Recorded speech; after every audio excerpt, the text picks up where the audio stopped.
Guys, the truck is back. Just got it back from ceramic coating, and this thing turned out killer. Look at that shine. I did get caught in the rain, so there are some water spots. Didn't want to rub it down just yet. But this thing turned out awesome. Like, I'm looking at it through the camera right now, and it does not do it justice. It looks way better in person.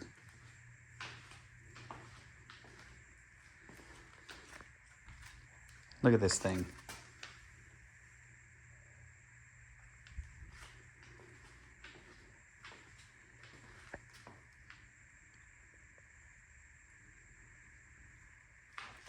So my buddy Tom at the HD Look, I'm gonna put his Instagram handle down in the description below. He had the truck for a few weeks. He wet sanded this thing down, polished it, and ceramic coated it. And this thing turned out awesome. Like, I am so happy with how it turned out. Unfortunately, I did get stuck in the rain coming home. Basically, I took a leaf blower and just blew all the water off.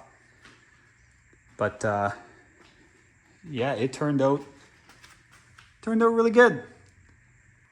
Windshield's been ceramic coated too. Probably don't even need to put my wiper blade on. But guys, I am nearing a deadline. I've got basically less than a month to get this truck running and driving. So all these parts, all around here, this shelving unit, I mean, here's the turbos laying on the ground. All this stuff, that whole cart, not that intake, all this stuff back here, spread all the way down there. There's parts everywhere that all have to get put on this guy. And then once I get all the parts on, I have to plumb it. So I'm hoping plumbing will only take me a couple nights. You know, brake lines, fuel lines, transmission lines, venting, all that kind of fun stuff. I have to get all that done. Then I can move on to wiring, which will be the most daunting part of this whole job. Because I'm basically wiring an entire vehicle from nothing. And wiring is not my strongest skill. But I look forward to challenges like that. I'm actually looking forward to wiring it. I just know it's going to take me a while. That's my fear, is hopefully it doesn't take me too long. But man, I can't stop looking at this. I love it. I love the color. I love everything. I can't wait to get this thing out on the street. So basically, I'm going to get this thing up on the wooden blocks again. And just start giving her, because I can't waste time. I've got to get this done. I've got commitments. And the nice weather's here, and I want to get this thing out. So, time to get to work.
Everything's going together pretty good. All the taillights are in, license plate and bracket that folds down.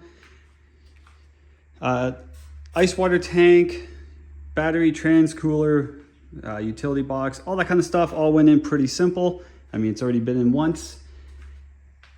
Shifter's back in, driver's seat's in, roof lights are on.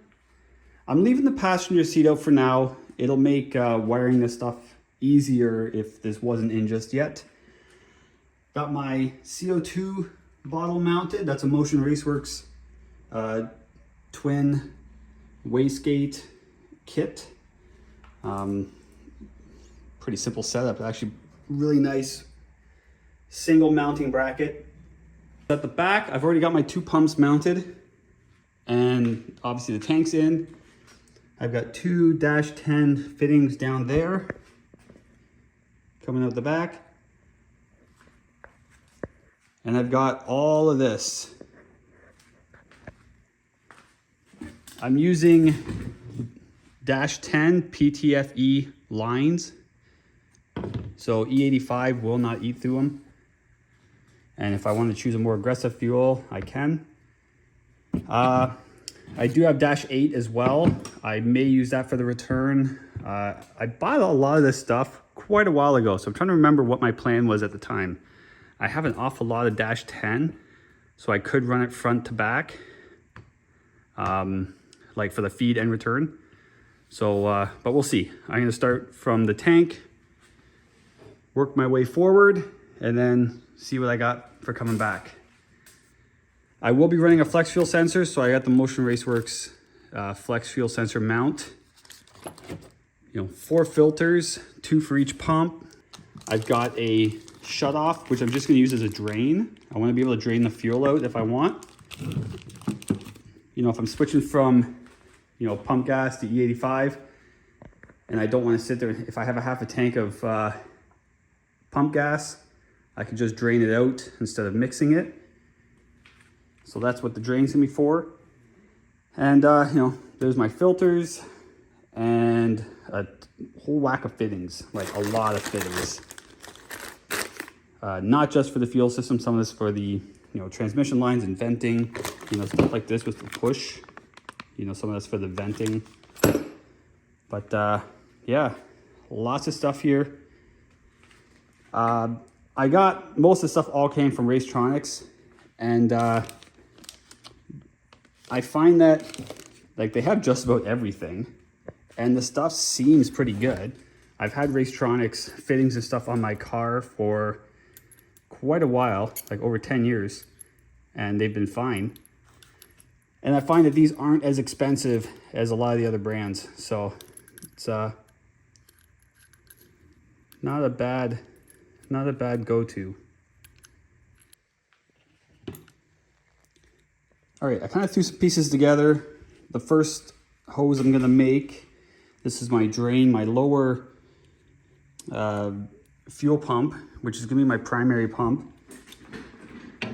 So down here, I've got a fitting before the pump, before the first filter, that 90s over to the first port on the tank. And this is gonna sit right in between like that. So I need to start by making one line, this short hose there. And then I gotta make, get this, I gotta make a short hose there.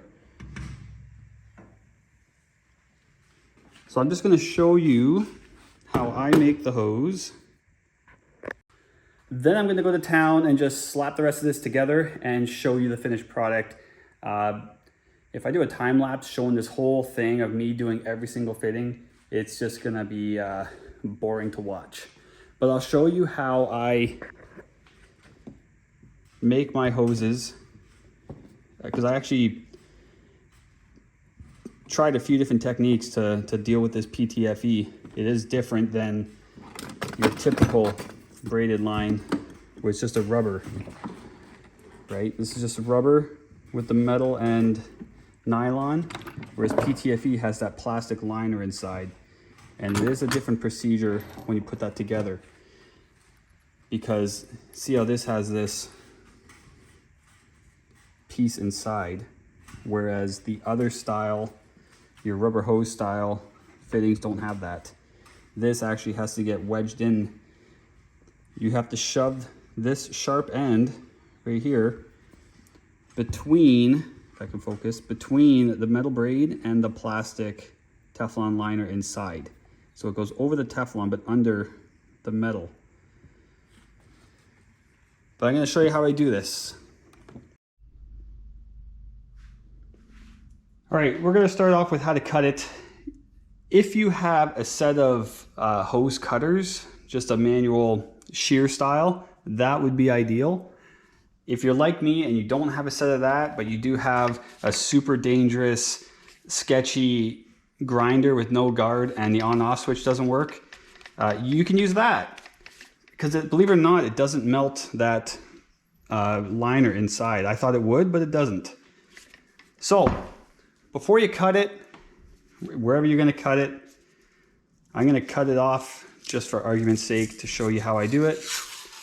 I just wrap some tape around it.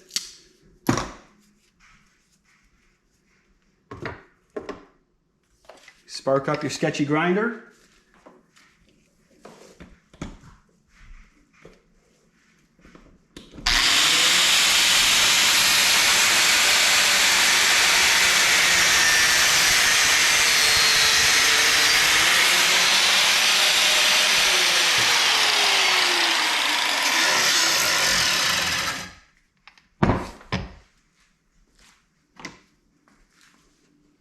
I'll just snip off the last little bit.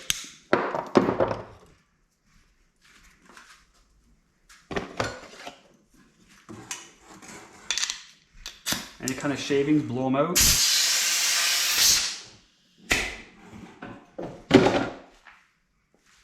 And you have a pretty clean cut. Very, very, very little fraying. If you choose not to tape it, that's what you'll end up with. I cut this without taping it and it just opened right up, and then you have a hard time sliding this guy over because now you're fighting all that garbage. But with this guy, what you can do is now you can slide it over, and then once you have it slid over, then you can take your tape off.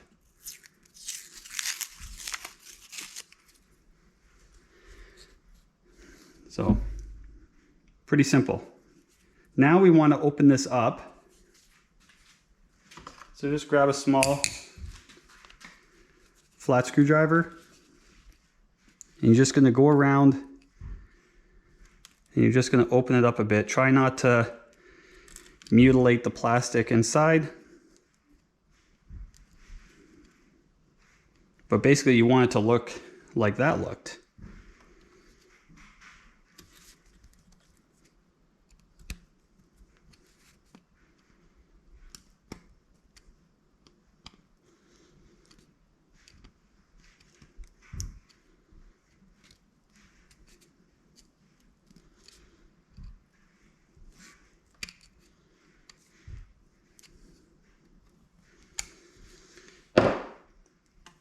All right, lubrication is your friend, so use it.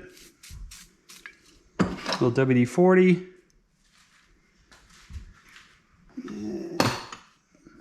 Then we're going to take this guy,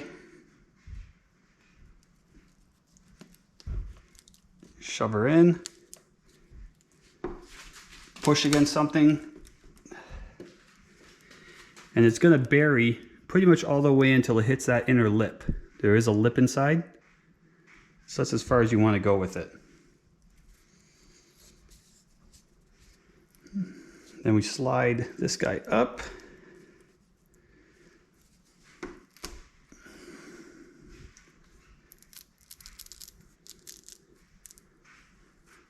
Right, you pull it all the way down inside so you see all your threads.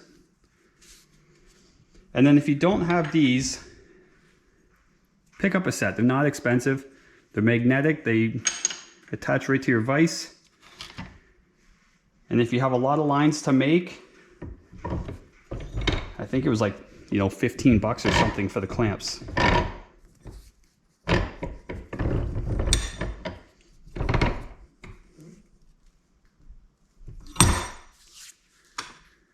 Grab your other end, little WD-40 again.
Now it's a pretty fine thread, so make sure you have it on right or you will butcher it immediately. And being aluminum, as soon as you've marred the threads at all, it's pretty much junk. So if you can't screw it in by hand, it's probably junk now. Ask me how I know.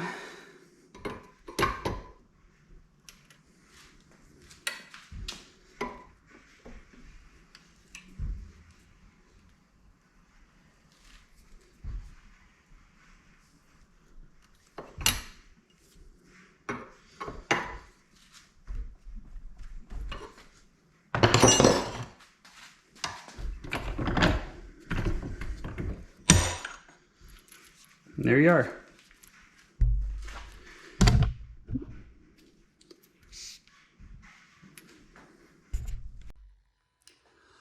All right, it's been almost a week and I've basically been out here every night working away at this thing.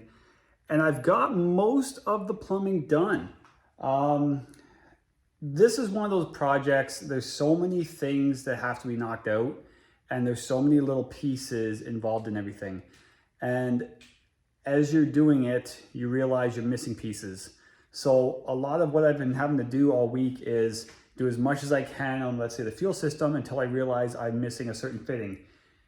Order the fitting, and while I'm waiting for it to come in, I move on to the transmission cooler. And as soon as I realize I'm missing something there, order the part. While I'm waiting, I move on to the venting or brake system or whatever. So this has been a week of finding out the pieces that I'm missing and moving on to other parts. So I'm going to show you what I've accomplished over the week.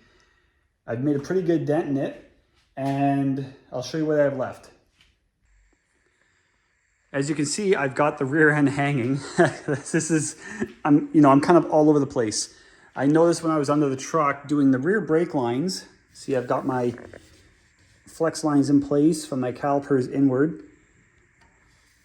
I realized I didn't have grade 8 bolts holding my shocks in, my coilovers. So I've got those pulled out so I can measure the length of bolt to get the bolts. So then tomorrow, I'm gonna go and get some grade 8 hardware. Fuel system is totally done.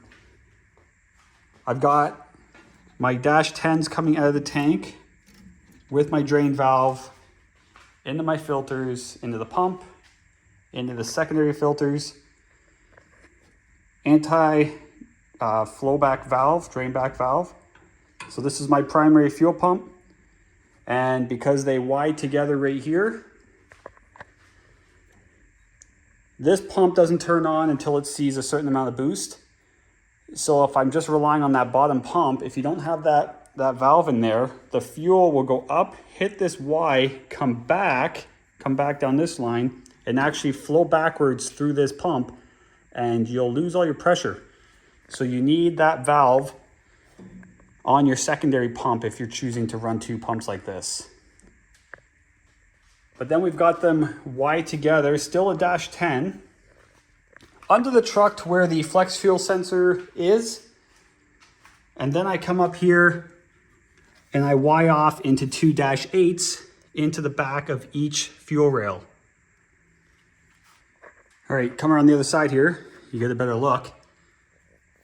Both -8s actually cross over each other. It's the best way I could route them. Into the regulator. And then out the back of the regulator, I go back to a -10, all the way back to the fuel cell on that side. I've got my vent on this side. I have vented my valve covers into a 5/8 line. This is a -10 fitting into the Motion Raceworks vent.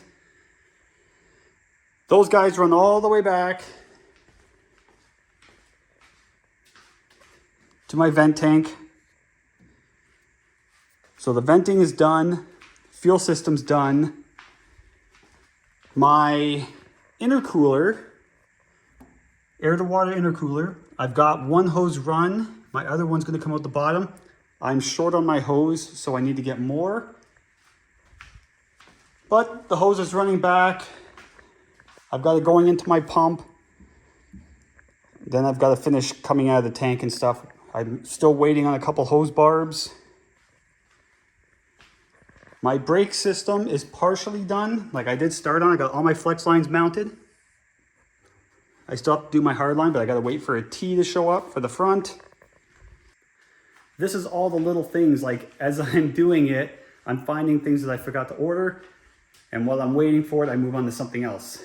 I mean, you'll see I've got the turbos and everything all hanging, and I found out I forgot to order the regular rubber hose with the braided nylon fittings to 45 from here down to the bung on the side of the oil pan on both sides. These fittings for my oil feeds I'm not liking, so I ordered ones that, this is a 90-degree bend, but it bends like right into the fender. Come up here, and I don't want to just bend the hose down. So I ordered a 130-degree fitting, so it'll be pointing down like this, so it'll flow much nicer. Yeah, so it's just a bunch of little stuff like that, but I did make some pretty wicked progress. I've got part of my cooling system done, right? Top radiator hose comes down. Got some 90s from Racetronix. I had a piece of 1.5 inch stainless, so I used it. Waiting for the piece coming out of the bottom. I just put a rubber silicone 90 on there from Racetronix, a 2-inch, or sorry, 1 3/4 inch, and put an aluminum reducer to 1.5 inch. Because everything else is 1.5 inch, like this is 1.5 inch. So now I'm just waiting on a piece of flexible hose that's gonna run there. I'm gonna take this 90 off and go right onto the water pump. So that's kind of a quick update as to where I am. Transmissions all run. I didn't show that, but that's all plumbed, ready to go. But I am making pretty good progress. And once those few little pieces show up, I'll be able to finish off everything. So I'm thinking 1 or 2 more nights, I should have everything in and completed, and then I can move on to the wiring. But yeah, that's an update for the truck. Everything's coming back together. So that'll wrap up today's video. Next video won't be too far behind, where we're gonna start getting this wiring done, because I do have events coming up. I do have a deadline.